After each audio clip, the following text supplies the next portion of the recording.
नमस्कार, भारत लोक में आपका स्वागत है।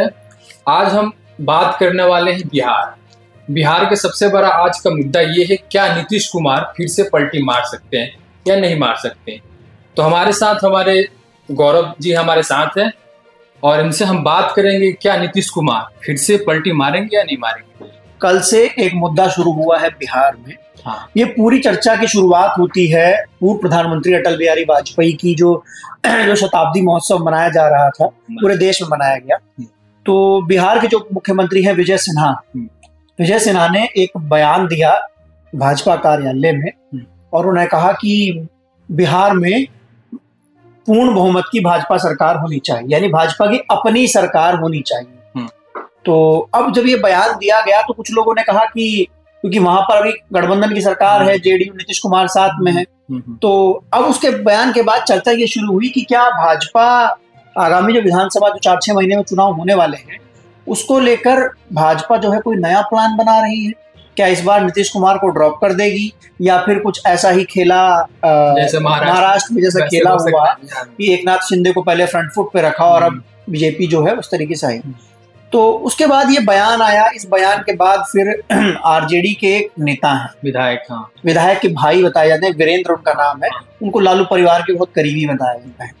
तो जब उनसे उनका एक बयान आया तो उन्होंने कहा कि राजनीति में कोई परमानेंट दुश्मन नहीं होता, हम तो नीतीश कुमार का स्वागत कर रहे हैं। अब पूरा खेल जो है वो आरजेडी के उस नेता के बयान से शुरू हुआ कि हम तो नीतीश कुमार का स्वागत करते हैं।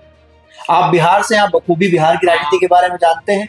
अभी तो तेजस्वी यादव ने भी बोल दिया है कि नीतीश कुमार बिहार को नहीं चला रहे हैं, बिहार का अभी जो कंट्रोल कर रहा है वो अमित शाह कर रहे हैं।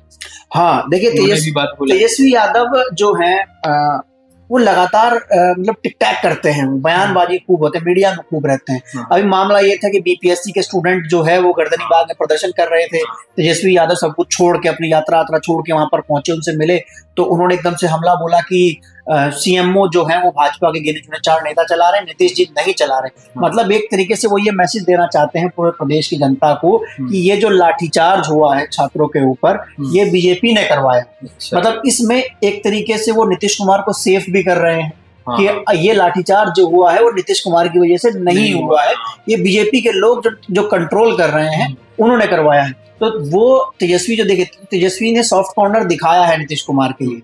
तेजस्वी चाहते तो कह सकते थे कि ये पूरा खेल जो है वो नीतीश कुमार करवा रहा है, एक तरह से बचाव भी कर रहे हैं नीतीश कुमार का। तो ये साफ तौर पर कहीं ना कहीं अंदेशा लगाया जा रहा है कि क्या कुछ बातें चले। और रही देखिए, मैं बिहार को इस तरीके से देखता हूँ कि बिहार में नीतीश कुमार जो है वो लगातार सत्ता में बने हुए हैं, वो इधर उधर पलटी पलटी मारते रहते हैं, कभी इधर कभी इधर।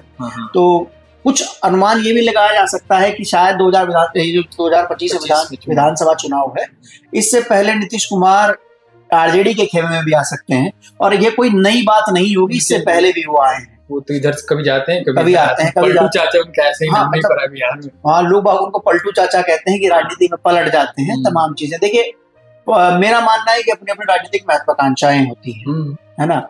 इसके बाद फिर पूरा प्रकरण उस तरीके, आपने विजय सिन्हा का वो बयान सुना होगा, सिन्हा जी ने वही बोला, दोबारा यू टर्न लिया है कि जो नीतीश कुमार है वो अटल बिहारी वाजपेयी के सबसे चहीते, सबसे अच्छे शिष्य हैं। अब वो भी शायद बोले हैं कि उनको रत्न भी मिल भारत। हाँ, ये बयान बाद में आता है। पहले जब विजय सिन्हा के ने बयान से यू टर्न ले, जब खबरों ने तूल पकड़ा विजय सिन्हा और प्लस वो आरजेडी नेता का बयान जो कॉकटेल उसका हुआ, उसके बाद विजय सिन्हा ने कहा नहीं, हम तो नीतीश कुमार जी के नेतृत्व में ही लड़ेंगे, वो अटल बिहारी वाजपेयी जी के सबसे चहेते छात्र हैं। देखिए, मैं आपको एक छोटी सी बात बताता हूँ। बिहार में भाजपा सरकार बना लेती है लेकिन कभी भी बिना गठबंधन के सरकार नहीं बनाती है। तो भाजपा के नेताओं के मन में और भाजपा के लोगों के मन में, उनके कार्यकर्ता के मन में ये टीस रह जाती है कि हम पूर्ण बहुमत की सरकार बिहार में नहीं बना पाए। अभी हाल ही में देखा आपने 12 सीटें लोकसभा की जीती हैं, है ना।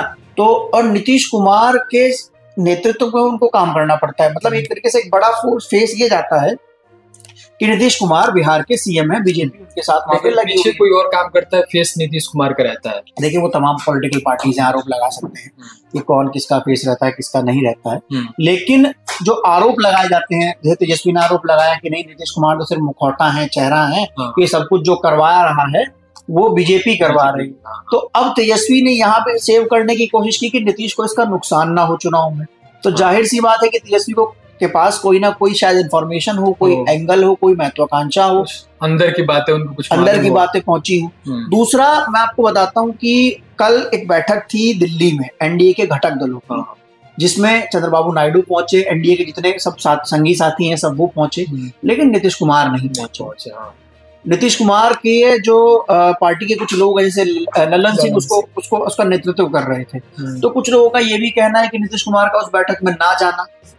हालांकि नीतीश कुमार की ओर से बताया गया कि वो प्रगति यात्रा में व्यस्त है, जो प्रगति यात्रा बिहार में निकाली जा रही है। इसके बाद फिर गिरिराज सिंह का बयान आता है कि उनको लगा कि बीजेपी डैमेज कंट्रोल करने की कोशिश यहाँ पे कर रही है कि नीतीश कुमार नाराज ना हो जाए, नीतीश कुमार चले ना जाएं।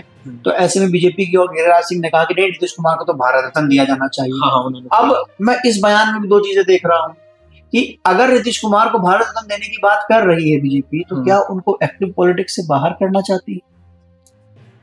जो अगर भारत रत्न मिल जाएगा तो उसके बाद फिर वो दलगत राजनीति में थोड़ी रह जाएंगे। तो क्या उनको सक्रिय राजनीति से बाहर करना चाहती है? बहुत बड़ा पॉइंट है ये भी, है ना। खुद बीजेपी के लोग ये सब बयानबाजी कर रहे हैं। बीजेपी के लोग कह रहे हैं कि नीतीश कुमार को भारत रत्न मिले, लेकिन तो क्या वो नीतीश कुमार को जो बिहार की सक्रिय राजनीति है, जो देश की सक्रिय राजनीति है, उससे बाहर करके क्या, क्योंकि आगे जेडीयू में कोई लीडरशिप उस तरीके से बची नहीं है।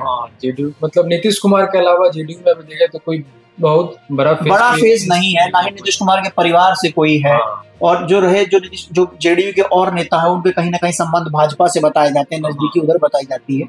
तो ऐसे में जो नीतीश कुमार के नाम की लेगेसी जो है बिहार में, उसको पूरी तरीके से बीजेपी अपने साथ भुनाना चाहती है। और ऐसे में अगर चुनाव से पहले नीतीश कुमार पलटी मार जाते हैं तो फिर भाजपा को बड़ा नुकसान वहां पर हो सकता है। क्योंकि मैं वही मानता है कि हर राजनीतिक दल का ये मानना है कि हम पूर्ण बहुमत में सरकार में, हालांकि इस समय बीजेपी सबसे बड़ा दल है बिहार का, लेकिन फिर भी पूर्ण बहुमत में सरकार में नहीं है, ना ही कभी आ पाई।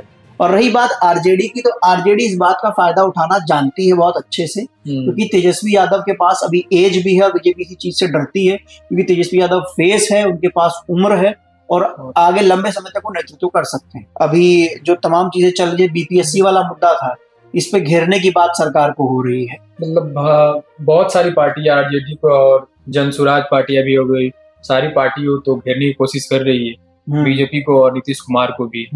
ये और लाठियां भी, मतलब छात्रों के ऊपर लाठीचार्ज हुई है पटना में। छात्रों के ऊपर जो लाठीचार्ज हुआ है उसके मामले में जो तेजस्वी यादव का बयान है उससे मैं बहुत सारी चीजें डिकोड कर रहा हूँ, जो मैंने आपको भी बताया भी।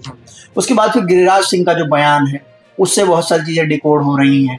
इनको तो भारत रत्न दिया जाना चाहिए, है ना। जो आरजेडी नेता है उनका जो बयान, तो जो बयानबाजी परत दर परत हो रही है, एक के ऊपर एक उससे वो, और इसमें नीतीश कुमार की चुप्पी, क्योंकि नीतीश कुमार कुछ बोल ही नहीं रहे, मीडिया के सामने खा ही नहीं बोलते। नीतीश कुमार की यही खूबसूरती है कि उनके खिलाफ जो चीजें चलती है वो चलने देते हैं, इकोसिस्टम बनने देते हैं, है ना। उसके बाद चुपचाप अपना शायद ऐसा भी हो सकता है कि नीतीश कुमार ना जा रहे हैं आरजेडी के साथ, लेकिन वो माहौल बना रहे हैं। चुनाव आया तो माहौल बीजेपी को दबाव में ला रहे हैं। क्योंकि एक सवाल, आप चिराग पासवान को जानते हैं? जानते हैं। क्योंकि अब ये कहा जा रहा है कि चिराग पासवान जो है वो शायद बिहार में नेतृत्व कर सकते हैं, बीजेपी उनको आगे ला सकती है। चिराग पासवान एक ऐसा चेहरा जिसको नरेंद्र मोदी अपना अनुमान भी कह चुके हैं, काफी क्लोज भी वो रहते हैं पीएम के, है ना। तो शायद अब भाजपा ये चाह रही है कि नीतीश कुमार को हटाया जाए उनकी जगह। चिराग पासवान बिहार के युवा नेता भी कहे जाते हैं। देखिए एक फैक्ट वहां पे ये होता है कि अगर जेडीयू से तेजस्वी लीड करेंगे, एक यूथ फेस लीड करेगा, तो बीजेपी भी चाहेगी ना कि उनके गठबंधन से कोई यूथ फेस आए जो तेजस्वी को कॉन्ट्राडिक्ट करे। क्योंकि नीतीश कुमार को जैसे लोग बताते हैं कि तबीयत भी ठीक नहीं रहती है, और वो सारी चीजें बताती है कि राजनीति में लगभग इस बार या अगली बार शायद मुख्यमंत्री रह पाए, इसके बाद उनको संन्यास लेना पड़े। कुछ लोगों का तो ये कहना है कि इसके बाद शायद मुख्यमंत्री बनेंगे नहीं, क्योंकि उम्र भी हो गई है और स्वास्थ्य संबंधी समस्या नहीं। लेकिन तेजस्वी यादव के सामने बीजेपी को एक बड़ा नेता चाहिए, और बीजेपी बिहार में ऐसा कोई नेता दिखाई नहीं दे रहा है। तो ऐसे में जो चिराग पासवान जो है वो बिहार की राजनीति में एक वो नेता उनको कहा जा सकता है कि जो शायद तेजस्वी को कॉन्ट्राडिक्ट करें, क्योंकि दोनों सेम उम्र के हैं, दोनों सेम तरीके से बोलते हैं, है ना। और रही बीजेपी के पास, तो बीजेपी के पास सम्राट चौधरी हैं, लेकिन वो तेजस्वी यादव के लेवल का उनका मुकाबला नहीं दिखाई देता है। हाँ, तो ये पूरा मामला है जो जिसको लेकर बिहार में, हालांकि बिहार में कुछ भी हो सकता है, और देखते हैं आने वाले चुनाव में क्या होता है बिहार में। आपको क्या लगता है, क्या नीतीश कुमार फिर से पलटी मारेंगे या नहीं मारेंगे? हमें कमेंट बॉक्स में आप जरूर बताएं। और हाँ, मतलब आप लोग ये चर्चा देख सकते हैं भारत लोग पर ऐसे ही और अधिक विश्लेषण के लिए। तब तक के लिए चलते हैं।